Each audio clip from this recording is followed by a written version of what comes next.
भाई दूज की कहानी सुनते हैं। सबको मेरा जय श्री कृष्णा, राधे राधे। आप सभी को भाई दूज की ढेर सारी शुभकामनाएं। आज इस वीडियो में हम भाई दूज की कहानी सुनेंगे। बहुत समय पहले की बात है, किसी गांव में एक बुढ़िया माई रहती थी। बुढ़िया माई का एक बेटा और एक बेटी थी। बुढ़िया माई की बेटी बड़ी थी और बेटा छोटा था। बेटी का विवाह हो गया तो बेटी अपने ससुराल में चली गई। आया भैया दूज का त्यौहार, तो बेटा अपनी माँ से कहने लगा कि माँ, सभी बहनें तिलक करने के लिए आई हैं, लेकिन मेरी बहन नहीं आई। मेरी बहन क्यों नहीं आई? तो बुढ़िया माई कहने लगी, बेटा, तेरी बहन का विवाह बहुत दूर हुआ है, बहुत लंबा सफ़र है, उसके छोटे छोटे बच्चे हैं, तो वह नहीं आ सकती। तब बुढ़िया माई का बेटा बोला कि माँ, मेरी बहन नहीं आ सकती तो क्या हुआ, मैं तो अपनी बहन के घर जा सकता हूँ ना। मैं अपनी बहन के घर जाऊँगा और अपनी बहन से तिलक कराऊँगा। तुम मेरे जाने के लिए कुछ सामान बांध दो ताकि मैं अपनी बहन के घर जा सकूं और कुछ लेकर जाऊं तो अच्छा लगेगा। बुढ़िया माई ने सोचा कि बेटा जिद कर रहा है, अब क्या करूं? तो कहने लगी कि अच्छा ठीक है बेटा, तू चला जा। बुढ़िया माई से जो भी बन पड़ा उसने सामान बांधकर उस लड़के को दे दिया। लड़का खुशी खुशी अपनी बहन के घर चल दिया। पहले के ज़माने की बात है, पैदल जाना पड़ता था। आज की तरह गाड़ी और मोटर तो थी नहीं। के घर का रास्ता उस जंगल के बीच से होकर जाता था। जंगल में जैसे ही घुसा, एक शेर मिला। शेर उस पर झपटा मारने को तैयार हो गया तो वह बोला, शेर भाई, मुझे मत खाओ, मैं अपनी बहन के घर में टीका कराने जा रहा हूँ। शेर बोला, लेकिन मुझे तो बहुत ज़ोर से भूख लगी है, मैं तो तुझे खाऊंगा। लड़का कहने लगा, देखो भाई, मैं तो अपनी बहन से तिलक कराने के लिए घर से निकला हूँ, तो तिलक करा कर आऊँगा, तब तुम मुझे खा लेना। मैं यह तुमसे वादा करता हूँ कि जब वापस आऊँगा तब तुम मुझे खा लेना। शेर ने सोचा, चल, वादा कर रहा है तो सच ही बोल रहा होगा, चलो मैं मान लेता हूँ। शेर बोला, ठीक है, मैं तेरी बात मान लेता हूँ, पर मुझे धोखा मत देना। मैं यहीं पर बैठा हूँ और तुम्हारा इंतज़ार करूँगा। लड़का कहने लगा, ठीक है, मैं वादा करता हूँ, मैं ज़रूर आऊँगा। आगे आगे चल दिया। चलते चलते रास्ते में उसे एक काला नाग मिला। नाग कहने लगा कि मैं तुझे डसूँगा। लड़के ने फिर से वही कहा, भाई, मुझे मत डसो, मैं तो अपनी बहन के यहाँ तिलक कराने जा रहा हूँ। नाग बोला, ना, मैं तो तुझे डसूँगा। उसने भी वादा कर लिया। उससे भी लड़के ने वादा कर लिया, देख भाई, तू मुझे अभी मत डस, मैं अपनी बहन के यहाँ जा रहा हूँ, तिलक कराकर वापस आऊँगा तो तुम मुझे डस लेना। नाग ने भी सोचा, चलो, इसकी बात मान लेता हूँ। उसने कहा, ठीक है, तू जा, पर मुझे धोखा मत देना। उसने कहा, नहीं, तुम्हें धोखा नहीं दूंगा, मैं यहीं से वापस घर जाऊँगा। बुढ़िया माई का बेटा आगे चला तो उसे एक नदी मिली। नदी में तो बहुत थोड़ा सा पानी था। लड़के ने सोचा, इसे तो मैं ऐसे ही पार कर लूँगा। वह नदी पार करने लगा। जब उसने नदी पार करना शुरू किया तब केवल घुटनों तक पानी था, लेकिन जैसे ही नदी के बीच में पहुंचा, अचानक से नदी में पानी पड़ने लगा और उसकी गर्दन तक पानी आ गया। अब तो लड़का डर गया, मैं तो डूब मरूंगा। नहीं, देवी से प्रार्थना करने लगा, हे नदी माता, मुझे रास्ता दे दो, मैं अपनी बहन के घर जा रहा हूँ। लेकिन नदी माता ने कहा, नहीं, मैं तो तुझे डुबा कर ही मारूंगी। तब बोला, नदी माता, मैं अपनी बहन से टीका करवाने जा रहा हूँ, जब वापस आऊँगा तब तुम मुझे डुबा देना, मैं इसी रास्ते से वापस घर जाऊँगा। नदी माता ने कहा, तुम झूठ तो नहीं बोल रहे ना? लड़का बोला, नहीं माता, मैं बिल्कुल सच बोल रहा हूँ, मैं झूठ क्यों बोलूँगा आपसे। नदी माता ने उसे रास्ता दे दिया। लड़के ने नदी पार कर ली और अपनी बहन के ससुराल तक पहुँच गया। बहन ने गेट पर पहुँचा तो देखा उसकी बहन चरखा काट रही थी, लेकिन जैसे ही उसने अपनी बहन को आवाज़ लगाई, उसकी बहन ने सूत का तार टूट गया और वह उठ नहीं पाई, क्योंकि टूटे हुए तार पर कैसे उठ जाए। वह चरखे की डोरी जोड़ने की कोशिश करने लगी और वह बार बार अपनी बहन को आवाज़ लगाता रहा, लेकिन बहन चरखे से उठ नहीं पाती, क्योंकि वह तो चरखे की डोरी जोड़ रही थी। करते करते बहुत देर हो गई। भाई को बहुत बुरा लगा, कैसी बहन है, मैं इतनी दूर से चलकर आया हूँ, मेरा स्वागत तो क्या करेगी, मेरे बुलाने पर भी नहीं आ रही। और कहा जाता है जहाँ पर इज्जत सम्मान मान सम्मान नहीं हो वहाँ पर रुकना नहीं चाहिए, वहाँ पर जाना नहीं चाहिए।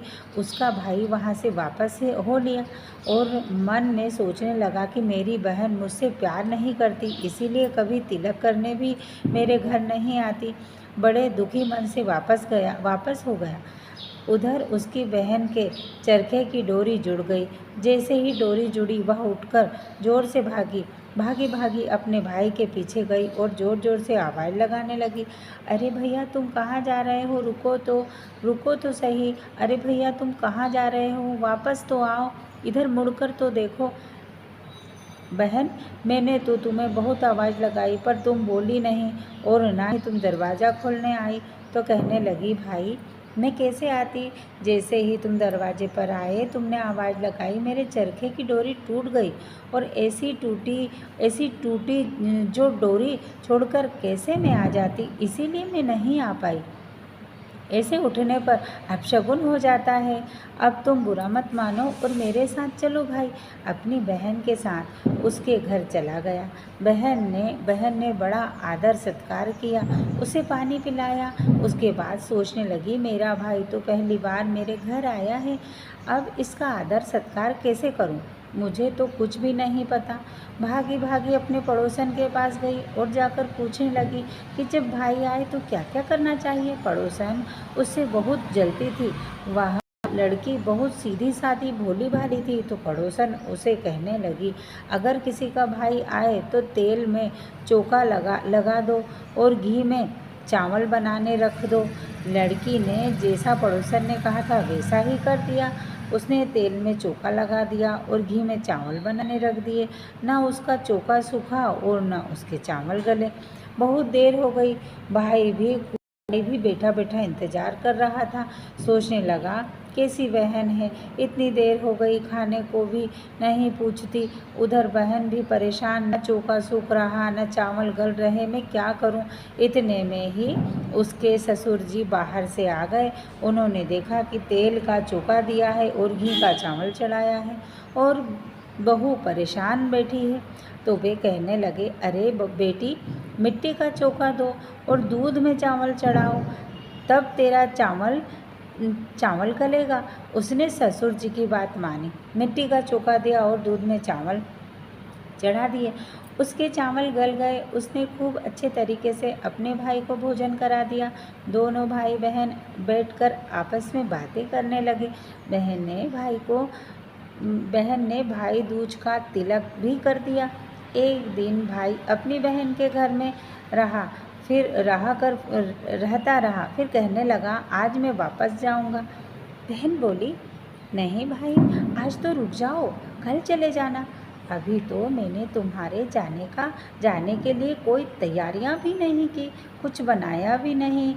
तो वह कहने लगा, नहीं, मुझे तो घर छोड़ो, बहुत दिन हो गए, माँ इंतज़ार कर रही होगी। तो बहन बोली, ठीक है, बस तुम एक दिन और रुक जाओ, कल चले जाना, मैं तुम्हारे रास्ते के लिए कुछ खाने पीने का सामान बना दूँ। भाई ने बहन की बात मान ली।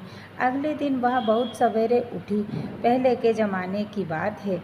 उस समय पर लाइट तो नहीं होती थी। अंधेरे में ही उठी और भाई के लिए कुछ बनाने लगी।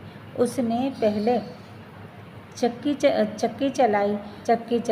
उसने गेहूँ पीसे, लेकिन उसे कुछ दिख तो नहीं रहा था, क्योंकि अंधेरा था। अंधेरे में गेहूँ में सांप का बच्चा पिस गया और उसका पूरा आटा जहरीला हो गया।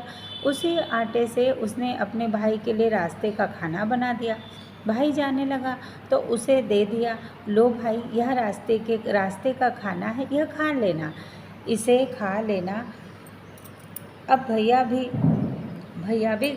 ले चला। भैया चल दिया तो घर में साफ़ सफाई करने लगी, चक्की साफ़ करने लगी। तो उसने देखा उसमें तो खून ही खून हुआ पड़ा हुआ है। ध्यान से देखा तो पता चला इसमें तो सांप का बच्चा पिसा हुआ है। परेशान मेरे भाई ने तो यह खाना खाया तो वह तो मर जाएगा। सो भागी भागी अपने भाई के पीछे पीछे गई। अगर उसने नहीं खाया होगा तो रोक दूंगी। उधर भाई चलता रहा, चलते चलते जंगल आ गया। बहुत थक गया था तो एक पेड़ के नीचे लेट गया। वहीं पर उसे नींद आ गई। उधर उसकी बहन ढूंढते ढूंढते आई तो उसने देखा कि उसका भाई तो एक पेड़ के नीचे पड़ा है। उसने सोचा इसने तो खाना खा लिया और जहरीले खाने के कारण यह मर गया होगा। वह तो वहीं पर बैठकर रोने लगी। उसके रोने की आवाज़ उसके भाई ने सुनी तो उठ गया और देखा कि मेरी बहन तो बैठी रो रही है। पूछने लगा कि तुम क्यों रो रही हो? उसकी बहन बोली, मैंने तुम्हारे लिए खाना बनाया था ना, उस आटे में सांप का बच्चा पिस गया है और उसके कारण सारा खाना जहरीला हो गया। मैंने सोचा तुमने खा लिया और तुम मर गए, इसलिए रो रही थी। भाई कहने लगा, नहीं देख मैं ठीक हूँ, अभी मैंने खाना भी नहीं खाया, देख यह खाना भी ऐसा ही पड़ा हुआ है। बहन ने भाई से वह खाना ले लिया और मिट्टी में दबा दिया। उसने सोचा कोई जानवर खाएगा तो वह भी जहरीला खाना खाने के कारण मर जाएगा। उसने मिट्टी में दबा दिया। भाई कहने लगा, बहन अब तू अपने घर जा, मैं बिल्कुल ठीक हूँ, मैं बिल्कुल ठीक हूँ। बहन बोली कि मुझे बड़ी ज़ोर से प्यास लग रही है, मुझे पानी पीना है। भाई कहने लगा, तू यहीं बैठ, मैं देख कर आता हूँ आसपास पानी हो। तो वह बोली, नहीं तुम रहने दो, मैं खुद ही देख आती हूँ और अभी पानी पीकर आती हूँ, तुम यहीं पर आराम करो। बहन पानी की खोज में इधर उधर गई तो थोड़ी दूर पर उसे एक तालाब दिखाई दिया। वहाँ पानी पीने गई तो देखा एक बुढ़िया माई बैठी थी और एक कागज़ पर कुछ लिख रही थी। वह हैरान हो गई, इतने घने जंगल में बुढ़िया माई क्यों बैठी है और क्या लिख रही है? बुढ़िया माई के पास गई और कहने लगी, माता जी आप कौन हैं और इस घने जंगल में आप क्या कर रही हैं?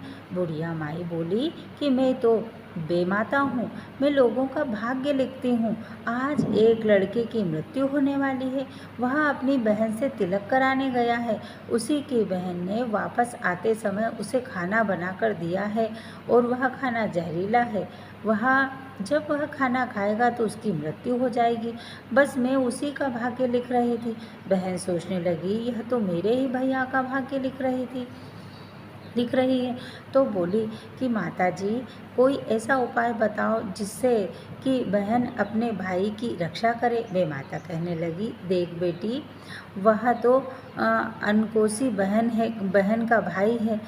उसकी बहन ने उसे कभी गाली नहीं दी, उसे कभी कोसा नहीं, इसीलिए वह अनकोसी बहन का भाई है और उसके ऊपर घात है। वह जहरीले खाने से तो मरेगा ही और अगर बच गया तो आगे नदी माता मिलेगी, उसमें डूबकर मर जाएगा, वहाँ भी बच जाएगा। तो जहरीला नाग बैठा है, वह उसे डस देगा। जहरीले नाग से भी बच गया तो आगे शेर बैठा है, वह तो उसे ज़रूर खाएगा।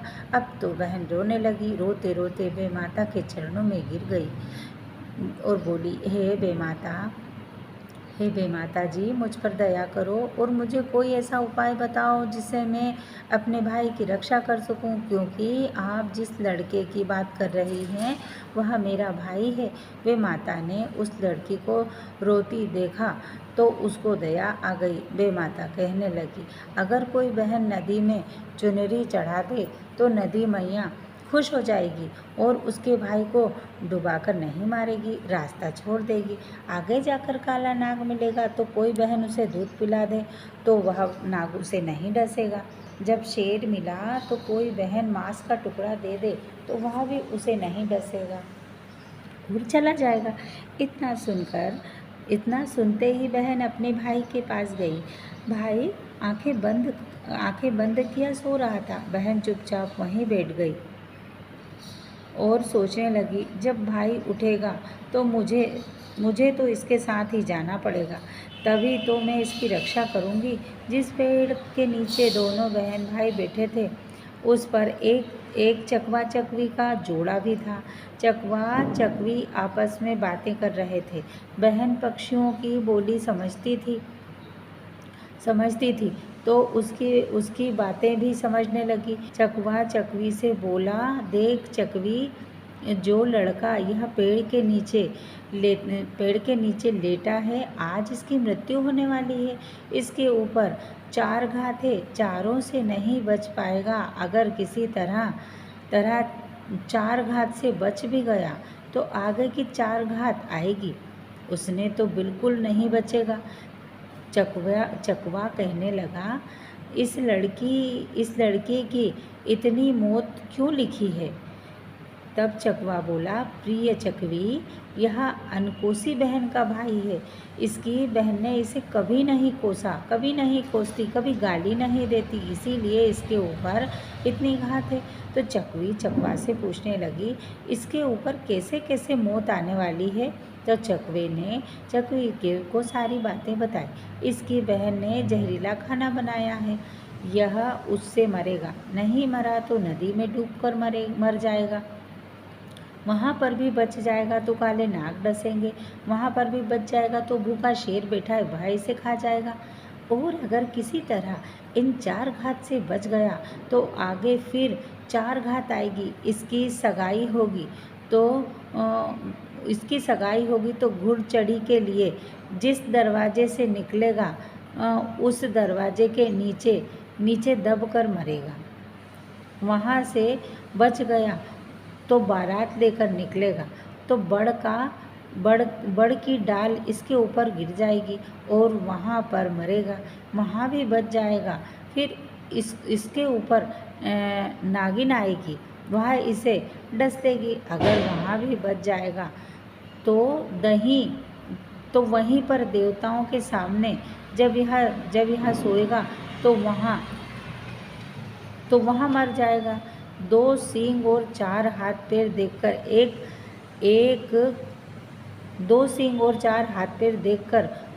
देखकर इन्हें उठा ले जाएगा। चकवी पूछने लगी, इससे बचने का कोई उपाय है? चकवा बोला, हाँ है, क्यों नहीं। इसकी बहन ने इसे कभी कोसा नहीं है, गाली नहीं दी है। अगर इसकी बहन इसे कोसना शुरू कर देगी तो इसके ऊपर से घाट टल जाएगी, वह कमज़ोर हो जाएगी और फिर उसकी बहन को ही इसकी रक्षा करनी होगी। जब सगाई हो, बारात दरवाजे से न निकले, बिल्कुल दूसरी तरफ से दीवार फोड़कर निकाल ले। बारात जाने लगे तो पेड़ के नीचे से ना जाए, दूसरे रास्ते से जाए। फेरों पर बैठे तो बहन भाई के साथ ही बैठ जाए और जब नागिन आए तो उसे पकड़ ले। दरवाजे के सामने सोने लगे तो बहन भी इसके साथ ही सो जाए। दैंत आएगा तो 3 सींग और 6 हाथ पैर देखकर वह भी चला जाएगा। लड़की तो नीचे बैठी सारी बातें सुन रही थी, वहाँ तो डर गई। अगर मैंने यहाँ अपने भाई को बचा भी लिया तो आगे कैसे बचाऊंगी? मुझे तो घर पर जाना ही होगा। बस उसने वहीं बैठे बैठे सोच लिया कि मुझे तो भाई के घर जाना ही चाहिए। अब मैं अपने भाई के साथ ही जाऊंगी। उसे याद आया कि बेमाता ने भी कहा था कि अनकोसी बहन का भाई है, यानी मुझे अपने भाई को कोसना ही पड़ेगा। उसे गाली देनी पड़ेगी। अब जैसे ही उसका भाई सोकर उठा, उसने अपने भाई को कोसना शुरू कर दिया। क्या लाया तू मेरे लिए? जब मेरे घर में कुछ नहीं था तो आने की ज़रूरत क्या थी? भाई ने सोचा, बहन को क्या हो गया? यह तो कभी मुझसे ऐसे बात नहीं करती। बोला, बहन क्या हुआ? लेकिन बहन तो बिना कुछ सुने उसे कोसे जा रही थी। पता नहीं कितना निकम्मा निकट्टू है, ना कोई काम करता है, ना धंधा करता है, ना कुछ कमाता है। मेरी माँ का जीवन खराब कर दिया। उसने कुछ कहना शुरू कर दिया। भाई को कुछ समझ ही नहीं आया, क्या हो रहा है। उसने सोचा, जंगल है, कहीं ऐसा तो नहीं मेरी बहन के ऊपर कुछ ऊपरी हवा का साया हो गया, कोई हवाएं लग गई हो। सोचने लगा, अब क्या करूं? इसे ससुराल भेजता हूं तो ऐसी हालत में ससुराल वाले बोले क्या कहेंगे। वह बोला, बहन चल घर चलते हैं। बहन को तो यही चाहिए था कि उससे तो अपने भाई के साथ ही जाना था। वह उठकर चल दी। चलते चलते रास्ते में नदी मिली तो देखा नदी में खूब गले तक पानी भरा हुआ है। पानी भरा हुआ है पानी का भरा हुआ है। अब यह कैसे पार करे? बहन ने एक चुनरी ली और एक नदी माता को प्रणाम करके नदी माता को चुनरी अर्पित कर दी और प्रार्थना करने लगी, हे नदी माता, हमें नदी पार करने का रास्ता दीजिए। नदी माता बहुत खुश हुई, उन्हें पार होने का रास्ता दे दिया। आगे चले काला नाग मिला तो उसे दूध पिला दिया, वह भी खुश हो गया, उसने भी रास्ता छोड़ दिया। जब शेर बैठा पाया तो उसे मांस का टुकड़ा दिया, शेर भी अपने रास्ते चला गया। करते करते दोनों भाई बहन गांव की सीमा पर पहुंच गए, लेकिन बहन तो भाई को कोसे जा रही थी, गालियां दिए जा रही थी। भाई कहने लगा, बहन देख, अब ऐसी बातें मत कर, देख हमारा गाँव आ गया है, यहाँ के लोग सुनेंगे तो क्या कहेंगे। लेकिन बहन को तो कुछ सुनना ही नहीं था। उसे पता था अगर मैंने ऐसा नहीं किया तो मेरे भाई का जीवन संकट में पड़ जाएगा, वह मर जाएगा। उसने कुछ नहीं सुना, सब लोग देखते रहे, ये क्या हो रहा है, भाई बहन को गाली देती जा रही है। चलते चलते अपने घर पहुंच गए। वहाँ बुढ़िया माई ने देखा कि बेटे दोनों आ गए और बेटी अपने भाई को कोसे जा रही है, तो वह भी देखकर हैरान, क्योंकि बहन तो अपने भाई को कभी कुछ भी नहीं कहती थी, वह तो उसके लिए सबसे प्यारा भैया था। वह भी अपनी बेटी को समझाने लगी, बेटी क्या हुआ, तू ऐसी बातें क्यों कर रही है? सच्चाई वह बता नहीं सकती, इसीलिए कुछ नहीं बोली। करते करते बहुत समय बीत गया, लड़के के रिश्ते आने लगे, रिश्ता पक्का हो गया, विवाह का दिन भी आ गया। जब घुड़ चढ़ी करने लगा तो उसे दरवाजे से लेकर जाने लगी। बहन दरवाजे पर अड़कर खड़ी हो गई, बोली, यहाँ से नहीं जाना है। सब लोग समझाने लगे, क्या बात है, यहाँ से क्यों नहीं जाने देती? लेकिन उसने कहा, कोई बात नहीं है, बस यहाँ से नहीं जाना है, और वहीं पर भाई को कोसने शुरू कर दिया। सब लोगों ने देखा कि ब्याह वाले दिन भी भाई को कोस रही है, बहुत समझाया पर नहीं मानी। अब तो बड़े बूढ़े थे, वह कहने लगे, अरे भाई देखो, शुभ काम है, इसके मुंह मत लगो, अगर यहाँ से नहीं हटती तो एक काम करो, तुम दीवार फोड़ लो और हम यहाँ से ले जाएंगे। उन्होंने दीवार फोड़ी और वहाँ से लड़के को ले गए। लड़का जैसे ही वहाँ से निकला, जहाँ दरवाज़ा था, वह दरवाज़ा धड़ाम से टूट गया। सब लोग सोचने लगे, अच्छा हुआ इसने रोक दिया, दरवाजे से मत लेकर जाओ, दरवाजे से निकलता तो दरवाज़ा इसके ऊपर गिर जाता और यह मर जाता। जब बारात लेकर जाने लगा तो बोला कि मैं भी बारात में जाऊंगी। सबने समझाया, भाई हमारे यहाँ औरतें बारात में नहीं जाती, लेकिन बोली, ना मैं तो जाऊंगी। सब फिर परेशान हो गए, अब इसे कैसे लेकर जाएं, औरतों को बारात में जाती नहीं, लेकिन वह भी जिद पर अड़ी थी। सबने युक्ति लगाई, उसे आदमियों के कपड़े पहनाकर उसका मर्दाना भेष कर दिया। सब कहने लगे, अब तू चल, वहाँ किसी को मत बताना कि मैं लड़की हूँ। वह बोली, ठीक है, मैं किसी को नहीं बताऊंगी कि मैं लड़की हूँ, पर बारात में ज़रूर जाऊंगी। बारात चलने लगी तो रास्ते में बड़का पेड़ था, वहाँ से बारात जा रही थी, तो बोली, इस रास्ते से मत जाओ। सब कहने लगे, क्यों भाई, सबकी बारातें इसी रास्ते से जाती है, इसकी बारात इसी रास्ते से जाएगी, रास्ते में क्यों ना जाएगी? वह बोली, नहीं, मैं कहती हूँ ना, इस रास्ते से मत जाओ। वो जिद पर अड़ गई तो गांव के बड़े बुजुर्ग फिर बीच में आए, बोले, चलो भाई, एक दूसरा रास्ता है, उससे चलते हैं। अब इसके मुंह कौन लगे, शुभ काम में देर हो रही है। दूसरे रास्ते से जाने लगे। जैसे ही बारात पीछे मुड़ी, बड़ की डाली टूटकर नीचे गिर गई। सब लोग बोले, बहन प्रशंसा करने लगे, सोचने लगे, भाई यह तो अच्छा हुआ इसने रोक दिया, नहीं तो यह तो लड़के के ऊपर ही गिर जाता। और यह ब्याह के दिन मर जाता। आगे चले तो वहाँ अपने भाई के साथ फेरों पर बैठने लगी। सबने मना किया पर नहीं मानी, भाई के साथ ही बैठी रही।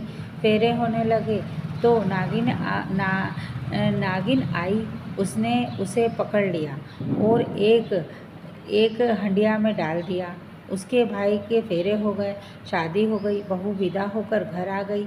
घर आए तो देवताओं के सामने उन्हें सोने भेज दिया। देवताओं की पूजा कर ली, सोने भेजा तो कहने लगी मैं भी इनके साथ सोऊंगी।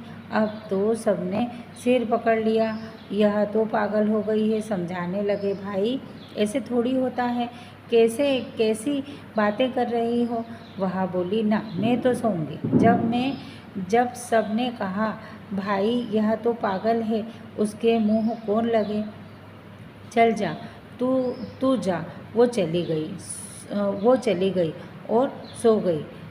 उसने 3 सिर देखे, 6 हाथ पैर देखे तो वह वहाँ से चला गया।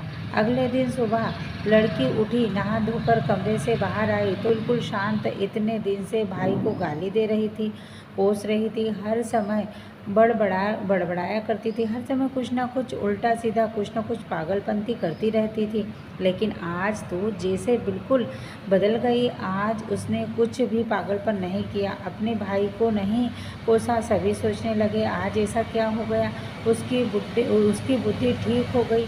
लड़की सीधा अपनी माँ के पास गई, जाकर बोली माँ अब मुझे विदा कर दो और मैं अपने घर को जाऊँगी।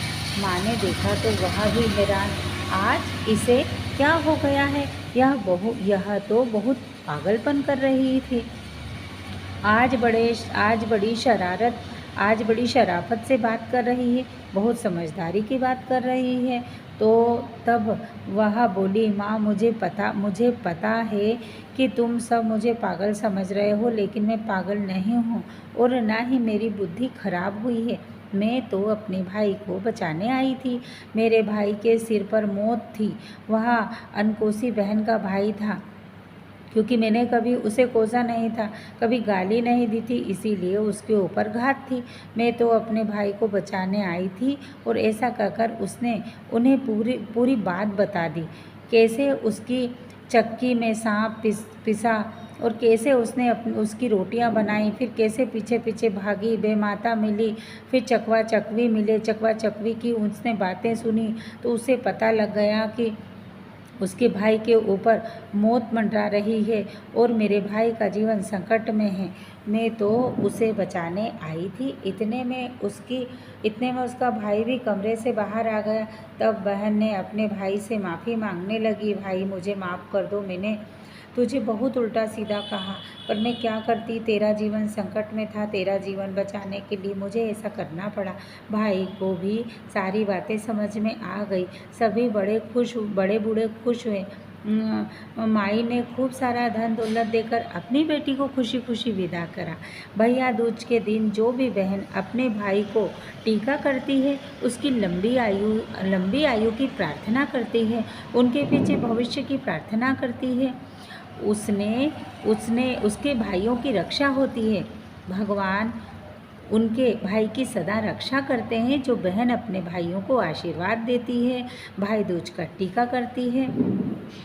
हे भाई दूज माता, जैसे आपने उसके भाई की रक्षा की, ऐसे ही हम सबके भाइयों की रक्षा करना। जिनके भाई नहीं हैं उनके भाई देना। बोलिए